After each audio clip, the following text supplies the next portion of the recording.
ሰላም የብልጽግና መሰረት ነው። ይህ ሰላም ደግሞ በደምና ባጥንታቸው አጽንተው የቆሙ የህዝብ ልጆች አሉ።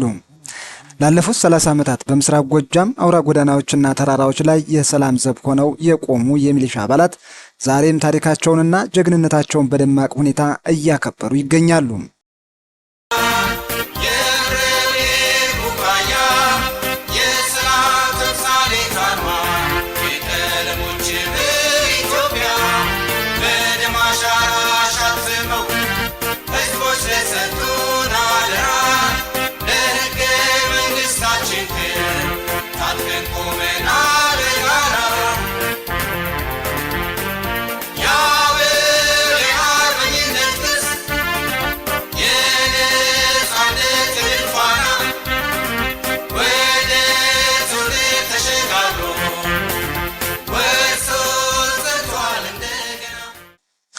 የሚሊሻ መዋቅር በክልል ደረጃ ከተመሰረተ 3 አስርተ ዓመታት ተቆጥረዋል።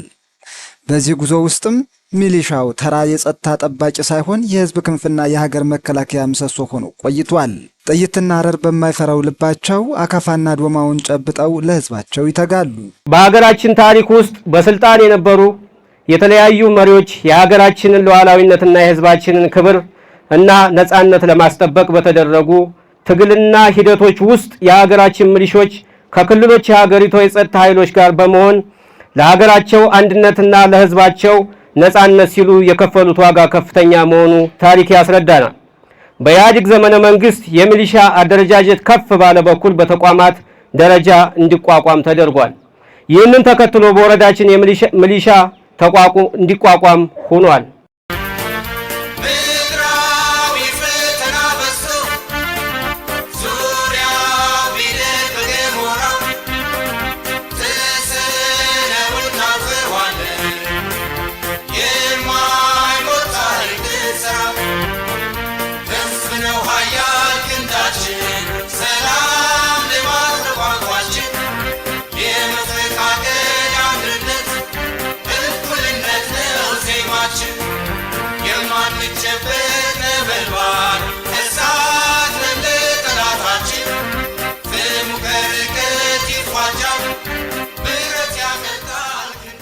እንኳን አደረሳችሁ እንኳን አደረሰን።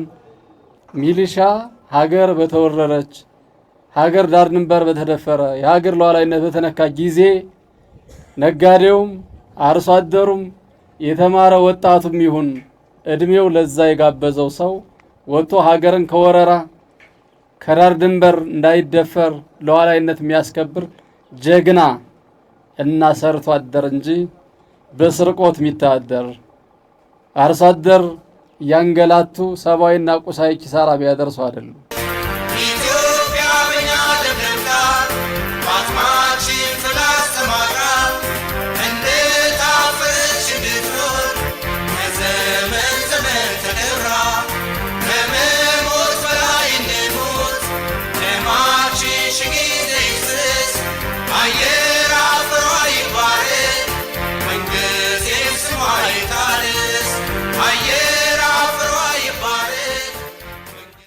ሰላም በሌለበት ልማት የለምና ሚሊሻው የሁለቱም ዋስትና ሆኖ ዘልቋል። ጀግንነት ዋጋ ያስከፍላል። ዛሬ በደብረ ኤልያስ አደባባይ ለሀገር ሰላም ሲሉ አካላቸውን ላጎደሉና ሕይወታቸውን ለሰጡ ጀግኖች ዕውቅና ተሰጥቷል።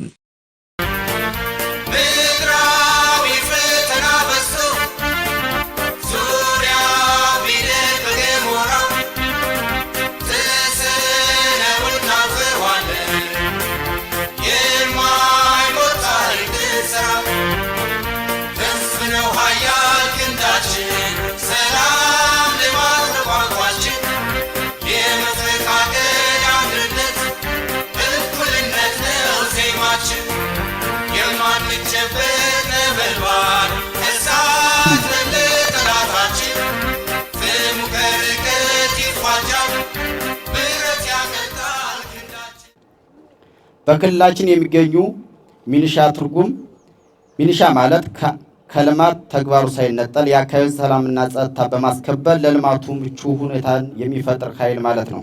ከዚህ ትርጉም በመነሳት በሀገራችን ከተከሰቱ ሀገራዊ አደጋዎች ለመከላከል ከሚደረጉ የዘመቻ ጥሪና ውጤቶችን በምንዳስስበት ወቅት በሀገራችን የነበሩ መንግስታት በየራሳቸው አደረጃጀት መጠንና ይዘት መሰረት የሀገሪቱን አደጋ የምንጠብቅበት ጊዜ የተለያዩ ስያሜና አደረጃጀት እየሰጡ ጥሪ በማድረግና በአስተላለፍ የሀገሪቱን አደጋ እንዲጠብቅ እንዲወጣ በማድረግ የጀመሩ ሲሆን ቀስ በቀስ ዘመን ሲለወጥ የተለወጡ አደረጃጀቶች ከጊዜ ወደ ጊዜ እየተሻሻሉ በአሁኑ ጊዜ በሰው ሰራሽና ተፈጥሮ አደጋዎች ሲደርስ መከላከል ብቻም ሳይሆን የሀገሪቱን የልማት ስራዎች ላይ ያለውን አስተዋጽኦ ከፍተኛ ጠቀሜታ አለው።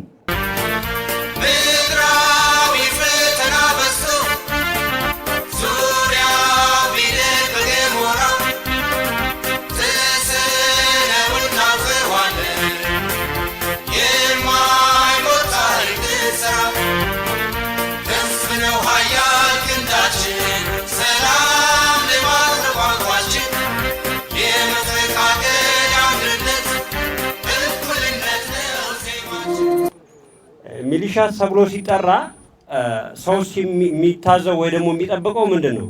በመንደር ውስጥ ያለ መንደር ውስጥ የሚያገለግል አድርጎ ነው የሚመለከተው።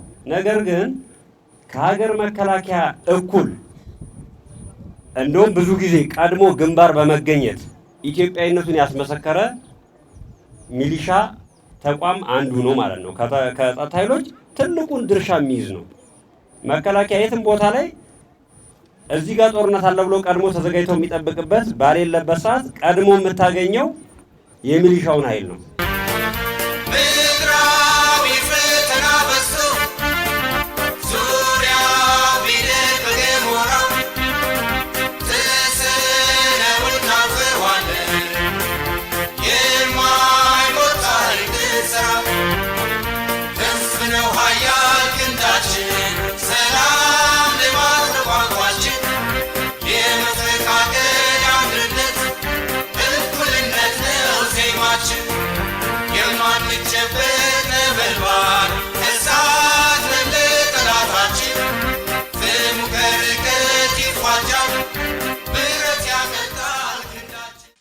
የሰማዕታት ቤተሰቦች በኩራት እንባ ያፈሳሉ። የሚሊሻውን ክብር አድምቀውታል። በመስዋዕትነት የጸናው ይህ ተቋም ዛሬም እንደ ትናንቱ ለሰላም ዘብ መቆሙን አረጋግጧል። የሀገር መከላከያ ሰራዊት ከሚከፍለው መስዋዕትነት ጎን ለጎን የወረዳው ጥምር ጦር በተለይ ደግሞ ሚሊሻና ሰላም አስከባሪ እንዲሁም ፖሊስ የምታደርጉት ተጋድሎ ተጠናክሮ መቀጠል ይኖርበታል። ምክንያቱም ደብረ ኤልያስ ወረዳ ነፃ ሆነ የሚባለው ዋሜትን ጨምሮ መቆጣጠርና ዓለም ብርሃን ለአንዴና ለመጨረሻ ከወረዳችን ጠራርገን ማጥፋት ስንችል ዛሬ እውነት ነው አከርካሪያቸውን ሰብረን ዋሜትና ሉላ ጉዳ እንዲሁም የተከበረው ስላሴ ገዳም ሄደው እንዲወሸቁ አድርጋቸዋል። ነገር ግን ባጠረ ጊዜ ውስጥ ጉሮሯቸውን አንቃችሁ ካሉላ ጉዳ ከስላሴ ገዳምና ከዋሜት እንደምታወጧቸው ጥርጥር የለንም። ክብር ለጀግናው ሀገር መከላከያ ሰራዊት፣ ክብር ለወረዳው ጥምር ጦር፣ ክብር ለዚህ ትግል መስዋዕትነት ለከፈሉ ጓደኞቻችን፣ ለዚህ ክብር ላበቃችሁን ሁሉም በወረዳ ደረጃ ያለው የጸጥታ ኃይል፣ የተከበረው ሚሊሻና ሰላም አስከባሪ እንዲሁም ፖሊስ ክብር አለን። በእርግጠኝነት ይሄ አንጻራዊ ሰላም የተሟላ ሆኖ በቅርብ ቀን በወረዳ ደረጃ ማክበር እንደምንችል እምነት አለኝ።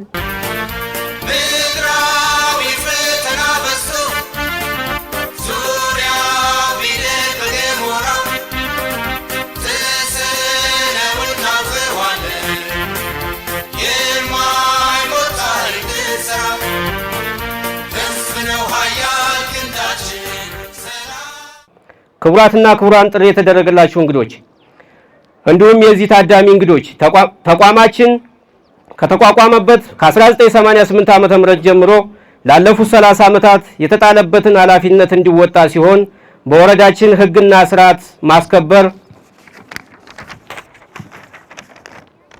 እንዲሁም በልማት ስራው ግንባር ቀደም በመሆን የራሱን አሻራ ሲወጣ የቆየ አንጋፋ ተቋም ነው። የደብረ ኤልያስ ወረዳ ሚሊሻ ጽሕፈት ቤት ለወረዳው ህዝብና መንግስት ብቻ ሳይሆን የኢትዮጵያ ህዝብና ለህገ መንግስት መከበር በግንባር ቀደምትነት ታግሏል፣ ቆስሏል፣ ደምቷል፣ ውድ ሕይወቱን ሰጥቷል። በደብረ ኤልያስ ወረዳ የተከበረው የ30ኛ ዓመት ለጠላት የጥንካሬ ለሕዝብ ደግሞ የዋስትና ምልክት ሆኖ አልፏል።